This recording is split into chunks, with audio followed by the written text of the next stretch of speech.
Olá, bem-vindos para o estudo do capítulo 25 do livro do Levítico. O capítulo 25 é um capítulo mais extenso, como eu disse para vocês no outro estudo, que vai do versículo 1 até o versículo 55. Então a leitura precisa ser bem atenta, bem tranquila, para entendermos este capítulo que é extenso. Quais são os temas que esse capítulo vai tratar? O capítulo 25 vai falar do ano sabático. Muito importante para a gente conhecer a questão do ano sabático, a questão do ano jubilar e também os frutos ou as consequências do ano jubilar. Tá? Então pegue a sua Bíblia, abra no capítulo 25 de Levítico e vamos para a leitura bem tranquila, bem calma, para podermos estudar esse capítulo, ok? Vamos lá então? O Senhor disse a Moisés, no monte Sinai, dize aos israelitas o seguinte: quando tiverdes entrado na terra que vos hei de dar, a terra repousará. Esse será um sábado em honra do Senhor. Durante 6 anos semearás a tua terra. Durante 6 anos podarás a tua vinha e recolherás os seus frutos. Mas o 7º ano será um sábado, um repouso para a terra, um sábado em honra do Senhor.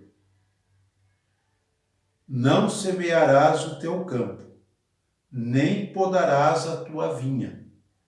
Não colherás o que nascer dos grãos caídos de tua ceifa, nem as uvas de tua vinha não podada, porque é um ano de repouso para a terra.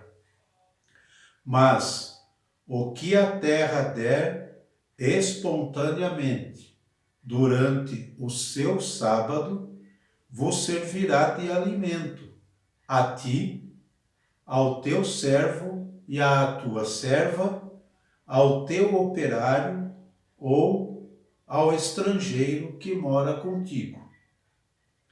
Tudo o que nascer servirá de alimento também ao teu rebanho e aos animais que estão em tua terra. Contarás 7 anos sabáticos, 7 vezes 7 anos, cuja duração fará um período de 49 anos. Tocarás então a trombeta, no 10º dia do 7º mês, tocareis a trombeta no dia das expiações, em toda a vossa terra. Santificareis o 50º ano e publicareis a liberdade na terra para todos os seus habitantes. Será o vosso jubileu. Voltareis cada um para as suas terras e para a sua família. O 50º ano será para vós um jubileu. Não semeareis, não ceifareis o que a terra produzir espontaneamente, e não vindimareis a vinha não podada, pois é o jubileu que vos será consagrado, que vos será sagrado. Comereis o produto de vossos campos. Nesse ano jubilar voltareis, cada um à sua possessão. Se venderdes ou comprardes alguma coisa de vosso próximo, ninguém dentre vós cause dano ao seu irmão. Comprarás ao teu próximo segundo o número de anos decorridos desde o jubileu, e ele te venderá segundo o número de anos de colheita. aumentarás o preço em razão dos anos que restarem, e o abaixarás à medida que os anos diminuírem, porque é o número de colheitas que ele te vende. Ninguém prejudique o seu próximo. Teme o teu Deus. Eu sou o Senhor vosso Deus. Obedecereis às minhas leis, guardareis os meus preceitos e os cumprireis, a fim de habitardes em segurança na terra. A terra vos dará os seus frutos. Comereis até vos saciardes, e vivereis em segurança. Se disserdes, que comeremos nós no 7º ano, se não semearmos nem recolhermos os nossos frutos? Eu vos darei a minha bênção no 6º ano, e a terra produzirá uma colheita para 3 anos. Semeareis no 8º ano, e comereis da antiga colheita até um ano novo. Comereis da antiga colheita até que venha a nova. A terra não se venderá para sempre, porque a terra é minha, e vós estáis em minha casa como estrangeiros ou hóspedes. Portanto, em todo o território de vossa propriedade, concedereis o direito de resgatar a terra. Se teu irmão se tornar pobre e vender uma parte de seus bens, seu parente mais próximo, que tiver o direito de resgate, se apresentará e resgatará o que o seu irmão vendeu. Se um homem não tiver ninguém que tenha o direito de resgate, mas procurar ele mesmo os meios de fazer o seu resgate, contará os anos desde que fez a venda, restituirá o excedente ao comprador e se reintegrará na sua propriedade. Se não encontrar, porém, meios de indenizar a terra vendida, ficará nas mãos do comprador até o ano jubilar. Sairá do poder deste no ano do jubileu e voltará à posse do seu antigo dono. Se um homem vender uma casa de habitação situada dentro de uma cidade murada, terá o direito de resgatá-la até o fim do ano que se segue à venda. Seu direito de resgate será de um ano completo. Se a casa situada na cidade murada, não for resgatada antes do fim do ano completo, ela pertencerá sempre ao comprador e aos seus descendentes. Não sairá de suas mãos no jubileu. Entretanto, as casas das povoações que não têm muros serão consideradas como fazendo parte do fundo de terras. Poderão ser resgatadas e serão livres no ano do jubileu. Quanto às cidades dos levitas e às casas que possuem, terão eles um direito de resgate perpétuo. Quem comprar dos levitas uma casa, sairá no jubileu da casa vendida e da cidade em que a possua, porque as casas das cidades dos levitas são sua propriedade, no meio dos israelitas. Os campos dos arrabaldes das cidades dos levitas não serão vendidos, porque são sua propriedade perpétua. Se teu irmão se tornar pobre junto de ti, e as suas mãos se enfraquecerem, sustenta-o, mesmo que se trate de um estrangeiro ou de um hóspede, a fim de que ele viva contigo. Não receberás dele juros nem ganho, mas temerás o teu Deus, para que o teu irmão viva contigo. Não lhe emprestarás com juros o teu dinheiro, e não lhe darás os teus víveres por amor ao lucro. Eu sou o Senhor vosso Deus, que vos tirei do Egito, para vos dar a terra de Canaã e para ser o vosso Deus. Se teu irmão se tornar pobre junto de ti, e se vender a ti, não exigirás dele um serviço de escravo. Estará em tua casa como um operário, e como um hóspede estará a teu serviço até o ano jubilar. E sairá então de tua casa ele e seus filhos com ele. Voltará para a sua família e para a herança de seus pais, porque são meus servos que tirei do Egito. Não devem ser vendidos como se vende um escravo.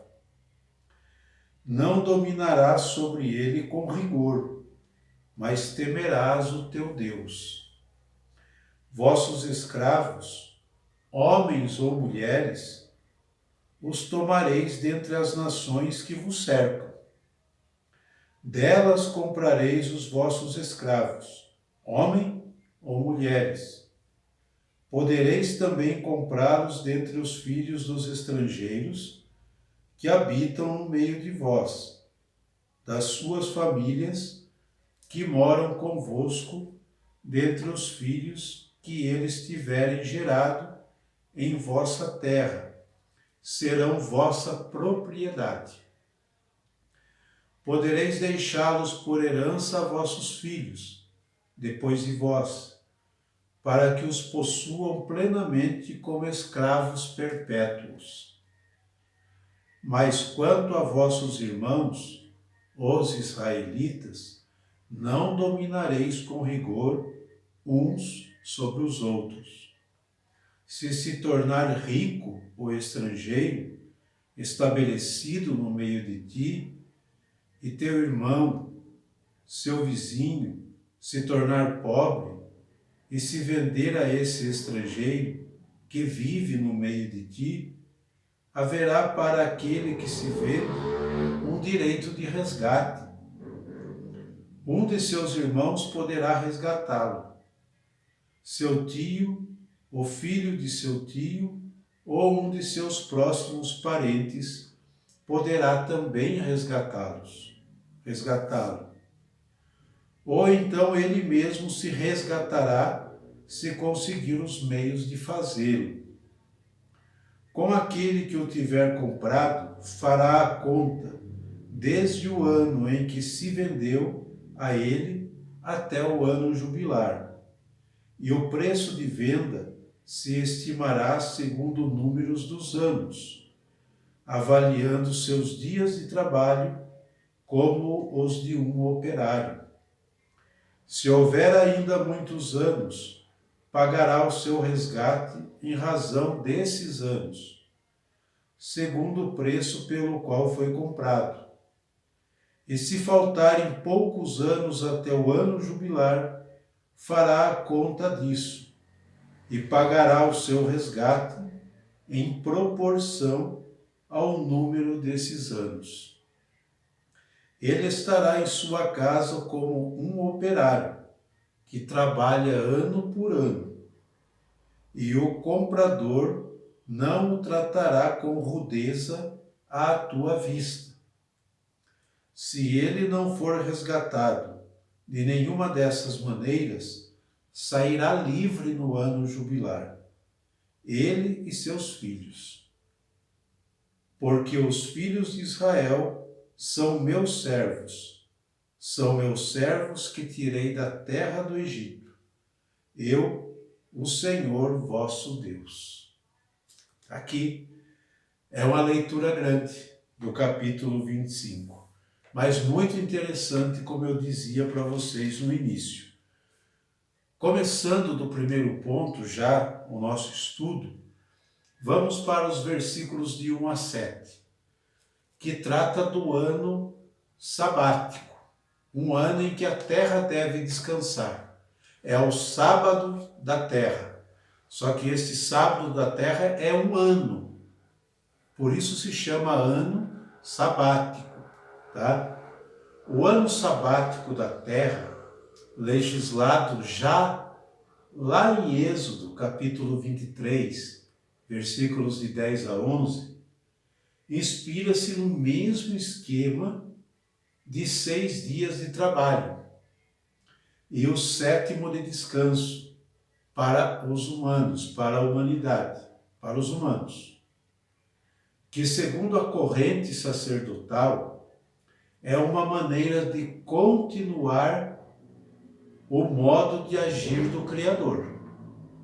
Então, ao repetir os 6 dias, trabalhando e descansando no 7º, é um modo de repetir o agir de Deus na criação. Lembram-se disso? Deus criou o mundo em 6 dias e no 7º descansou. Então, para a corrente sacerdotal, é uma maneira de dar continuidade nesse agir de Deus, tá? Então, para os humanos, tem o descanso semanal, que é o 7º dia. Trabalha-se 6, descansa no 7º, tá? 6 dias da criação e o 7º de repouso. Confiram lá em Gênesis 1, versículos 1 e 2, capítulo 1, e versículos 2 e 24a, tá bom? No caso da terra, são 6 anos de produção. A terra, então, deverá produzir por 6 anos. E um descanso, um ano de descanso. O importante dessa lei é, em primeiro lugar, o respeito pela terra. O primeiro significado disso é o respeito pela terra. Por quê, gente? Porque a terra também se esgota. Você produz, chega uma hora que a terra não vai produzir nada. Então, o significado primeiro do ano sabático é um respeito com a terra. Produz-se durante 6 anos e no 7º ano a terra descansa, tá? O primeiro ponto é o respeito pela terra, como se tratasse de um ser vivo, para a corrente sacerdotal. Admite-se que a terra também necessitava de repouso, como toda a criatura. E eles não estavam errados. Tá? Como toda a criatura. Percepção que contrasta com as formas modernas de superexploração. As formas modernas hoje é de superexploração. Você está colhendo um produto da terra, você está ceifando e você já está jogando a semente, lançando a semente na terra para que ela comece a produzir de imediato. É uma superexploração da terra.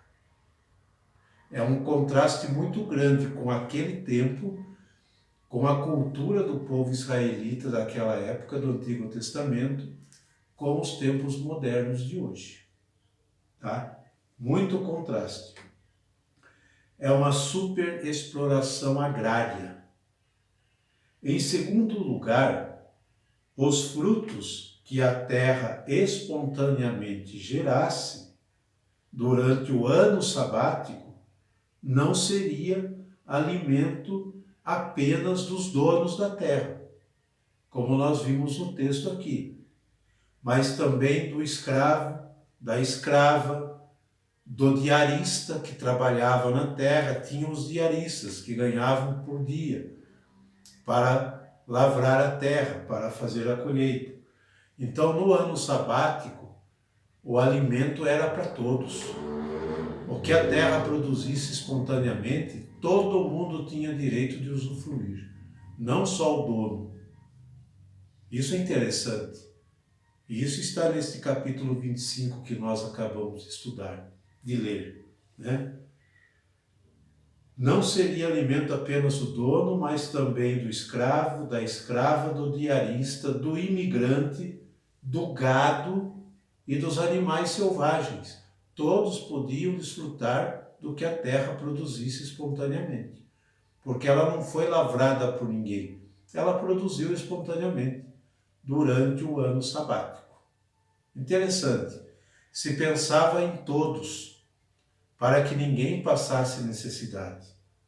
Isso é importante a gente notar nesse estudo. Certamente essa norma foi problemática, como reflete o versículo 20. Apela-se à confiança do Senhor, que compensará o cumprimento de suas leis e preceitos com abundante colheita no ano sexto, que abastecerá os 3 anos seguintes. Versículos 21 seguintes. Tá? Então aqui está o estudo e o significado do ano sabático, ok? O ano sabático é o sábado da terra, é um ano que não se lança as sementes na terra, mas deixa que ela produza espontaneamente, como uma forma de repouso da terra, ok? Agora vamos para os versículos de 8 a 22, que vai falar do ano jubilar, a exortação e a promessa desses versículos. Trata-se, ou talvez não existia em todo o Antigo Testamento, uma lei de reforma social mais radical do que esta aqui do jubileu. Talvez não existisse outra lei de reforma social tão radical quanto essa que está aqui no livro do Levítico, esta do jubileu, que procura responder às situações de desigualdades.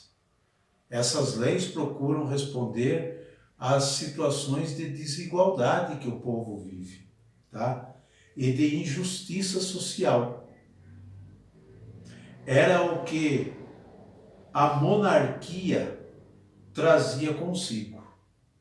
Uma série de males para Israel, entre elas a passagem de uma sociedade igualitária para condições de desigualdade econômica e social que muitas vezes foram motivos de denúncia pelos profetas. Essa desigualdade social, os profetas sempre denunciaram. Quer conferir isso? Anote aí. Pode conferir no livro de Amós, capítulo 2, versículo 6, capítulo 5, versículo 11 do próprio Amós, e também no livro de Abacuque, capítulo 3, versículo 14. E por aí vai. Os profetas sempre denunciaram essa desigualdade social que foi consequência da monarquia, tá? Desde a situação do exílio que Israel vivera, sonha-se com o regresso para a terra, com a restauração da nação. Então, desde o exílio, sonha-se com a restauração, o regresso para a terra e a restauração da nação. Tá? Como já vimos, a corrente sacerdotal salienta esta restauração sob a perspectiva de um culto perfeito. Por isso a lei, o livro de lei de legislação aqui do Levítico. O culto perfeito. Daí suas normas e preceitos e rituais, ambientados no Sinai e colocados diretamente na boca de Deus, na boca do Senhor. Mas, além disso, o exílio serviu para reconsiderar o passado, de injustiças e desigualdades vividas no país antes do exílio. Serviu para reconsiderar, tá? Não sabemos se por influência de pensamentos deuteronomistas ou por iniciativa própria, a corrente sacerdotal inclui em seu projeto de restauração o mandamento sobre o ano jubilar. Então é um mandamento sobre o ano jubilar que visa o quê? Visa nivelar a sociedade periodicamente. Então o significado e a intenção do ano jubilar, quando a corrente sacerdotal escreve, é nivelar a sociedade periodicamente. Essa é a intenção da corrente sacerdotal. Esse ano jubilar, que devia ser celebrado a cada 50 anos, inaugurava-se a partir do momento do dia da expiação. Lembra o grande dia da expiação, do bode expiatório? Então ele começava ali.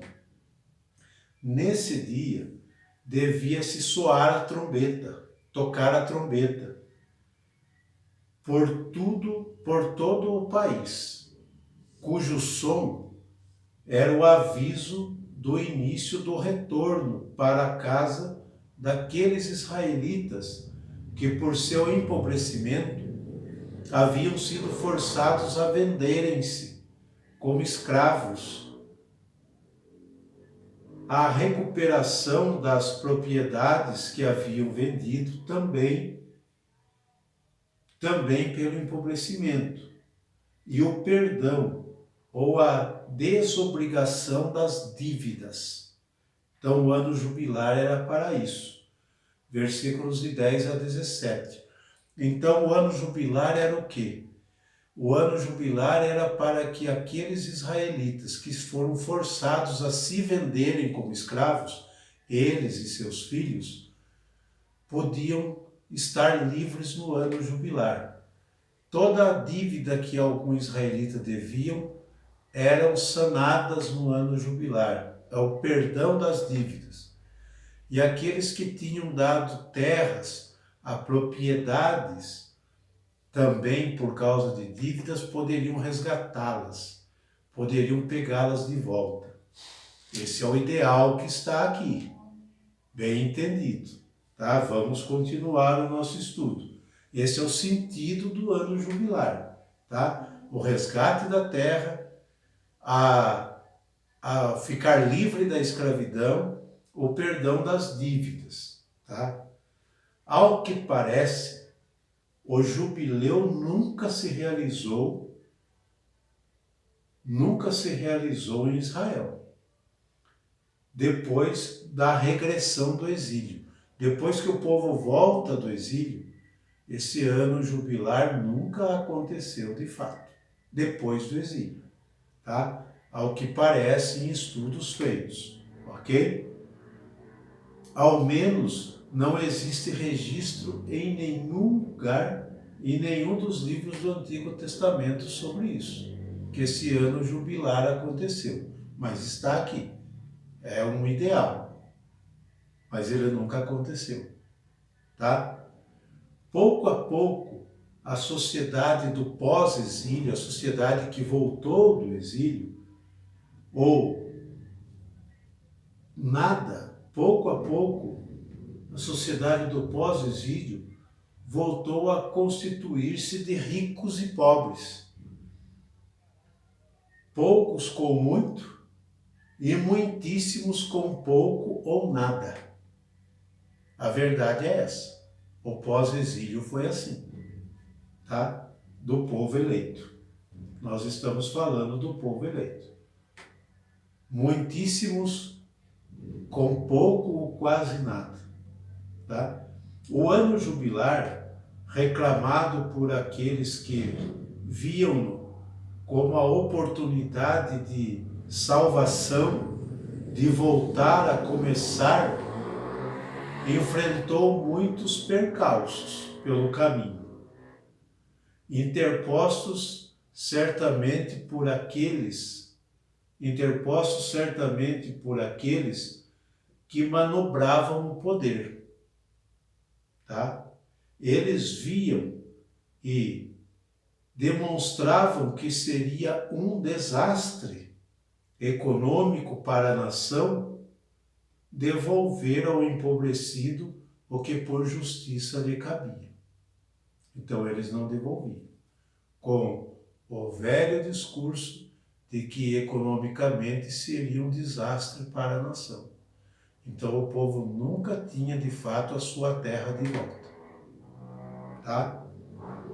É o que nós estamos vendo aqui no estudo do Levítico. Porque a legislação humana não conseguia levar à prática essa lei, foi se projetando pouco a pouco para uma futura era messiânica. Então foi projetando tudo isso para uma era messiânica. Uma das tarefas do Messias seria proclamar um ano da graça em favor dos humildes e oprimidos. Então, aqui começa a mentalidade do Messias. Um Messias que devia vir para colocar ordem nisso, para devolver ao pobre o que ele tinha direito. Então, qual era uma das funções do Messias que eles tinham em mente? Proclamar o ano da graça em favor dos humildes e oprimidos. Confiram lá no livro de Isaías, capítulo 61, versículo 1, seguintes, tá? Na mentalidade de Lucas, no Novo Testamento, esse foi o eixo fundamental do projeto de Jesus.